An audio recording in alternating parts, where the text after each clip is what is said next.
রোজ রোজ পটলের একঘেয়েমি রেসিপি না বানিয়ে আজকের এই সম্পূর্ণ নতুন ইউনিক স্বাদের রেসিপিটা ট্রাই করতে পারেন।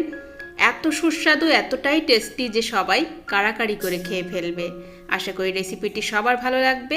রেসিপিটি ভালো লাগলে লাইক, শেয়ার এবং সাবস্ক্রাইব করার অনুরোধ জানিয়ে চলে যাচ্ছি মূল রেসিপিতে। রেসিপিটি বানানোর জন্য আমি এখানে 4টে বড় বড় সাইজের পটল নিয়েছি। এখন এই পটলের খোসাটাকে ছাড়িয়ে নিতে হবে। প্রথমেই পটলের দুই পাশ এভাবে কেটে নিলাম। এরপর হালকা করে খোসাটাকে ছাড়িয়ে নিতে হবে। তো এভাবে পটলের খোসাটাকে ছাড়িয়ে নিয়ে এবার পটলটাকে সমান দুই ভাগে এভাবে ফালি করে নিতে হবে। আর এই সেম পদ্ধতিতে আমি বাকি পটলগুলো কেটে নেব। তো এখানে সবগুলো পটল আমি এভাবে সমান দুই ভাগে ফালি করে কেটে নিয়েছি। এবার আমরা চলে যাব পরবর্তী স্টেপে।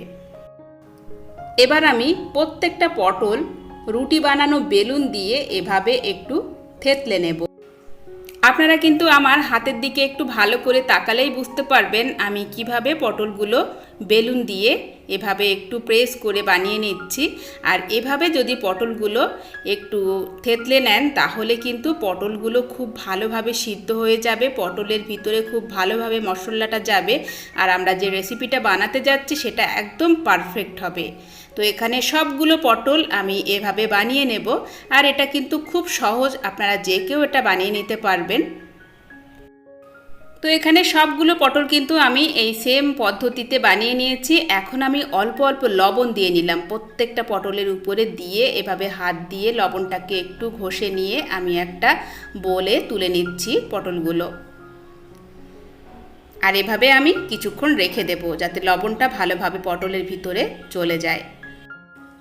এবার আমি একটা মিক্সিং বোলে নিয়ে নিচ্ছি হাফ কাপ পরিমাণ বেসন। আপনারা এখানে বেসনের পরিবর্তে মসুরের ডাল ব্যবহার করতে পারেন। মসুরের ডালটাকে ভিজিয়ে রেখে আপনারা একটা পেস্ট বানিয়ে নিতে পারেন।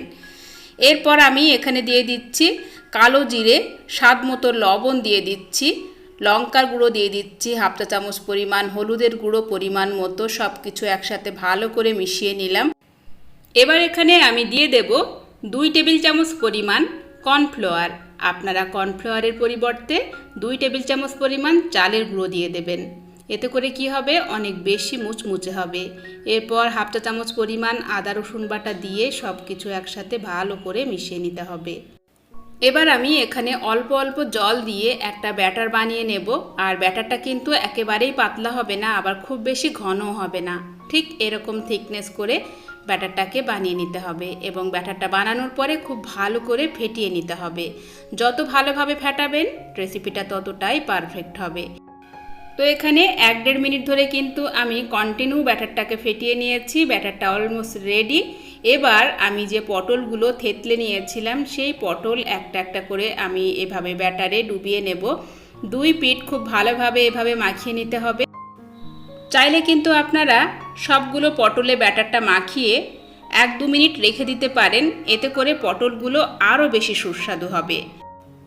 আর আমি কিন্তু এখানে সবগুলো পটল এক এক করে ব্যাটারে চুবিয়ে নিয়ে কিছুক্ষণ রেখে দেব। তো এভাবে 1-1.5 মিনিট রেখে দেওয়ার পর অন্যদিকে আমি প্যানে পরিমাণ মতো তেল দিয়েছি। যে কোনো কুকিং অয়েলে আপনারা এটা ভেজে নিতে পারেন। এবার আমি একে একে পটলগুলো দিয়ে দেব। আর পটলগুলো কিন্তু আমি এভাবে উল্টিয়ে দিচ্ছি, এতে করে ভিতরের সাইডটা খুব ভালোভাবে সিদ্ধ হয়ে যাবে।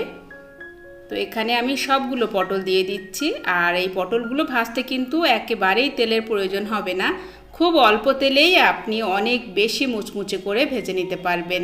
যেহেতু আমরা কর্নফ্লাওয়ার দিয়েছি তো সেজন্য পটলগুলো অনেক বেশি মুচমুচে হবে। তো এখানে 1-1.5 মিনিট ধরে আমি এই পিঠটাকে ভেজে নিলাম। এখন আমি পটলগুলো উল্টে দেব। একটু সময় ধরে পটলগুলো ভাজতে হবে লো টু মিডিয়ামে রেখে, তাহলে ভিতরটা খুব ভালোভাবে সিদ্ধ হয়ে যাবে আর উপরটাও অনেক বেশি মুচমুচে হবে আর এরকম সুন্দর একটা কালার চলে আসবে। তো এখানে পটলগুলো কিন্তু আমি উল্টে দিলাম, দেখেই বুঝতে পাচ্ছেন কতটা লোভনীয় কালার এসেছে। আর এই পিঠটাকেও এখন আমি এরকম কালার করে ভেজে নেব। তো পটল দিয়ে তো আপনারা অনেক রকম রেসিপি ট্রাই করেছেন, তো আজকের এই রেসিপিটা একবার হলেও আপনারা বাড়িতে বানিয়ে দেখবেন। ছোট বড় সবাই অনেক খুশি হয়ে খাবে। সম্পূর্ণ আনকমন পটলের এই রেসিপিটা এতটাই সুস্বাদু, এতটাই টেস্টি যে আপনি কড়াই থেকে নামানোর সাথে সাথেই কিন্তু এটা সবাই খেয়ে ফেলবে। তো পটলের দুই পিঠ কিন্তু আমি এরকম গোল্ডেন ব্রাউন কালার করে ভেজে নিয়েছি। আর এখন হচ্ছে আমি একটা সার্ভিং প্লেটে তুলে নিলাম। আর এবার হচ্ছে গরম গরম পরিবেশনের পালা। গরম গরম ভাতের সাথে এই ইউনিক স্বাদের পটল ভাজার রেসিপিটা কিন্তু একেবারে জমে যাবে। চাইলে কিন্তু আপনারা চায়ের সাথেও পরিবেশন করতে পারেন, কারণ এটা এতটাই সুস্বাদু যে আপনি এটা শুধুই খেয়ে ফেলবেন। অনেক সুস্বাদু, সম্পূর্ণ ইউনিক একটি রেসিপি আপনাদের সাথে শেয়ার করলাম। আশা করি আপনাদের সবার ভালো লেগেছে। রেসিপিটি ভালো লাগলে প্লিজ একটি লাইক দিতে ভুলবেন না, শেয়ার করবেন এবং সেই সাথে আমার চ্যানেলটিকে সাবস্ক্রাইব করে সাথেই থাকবেন।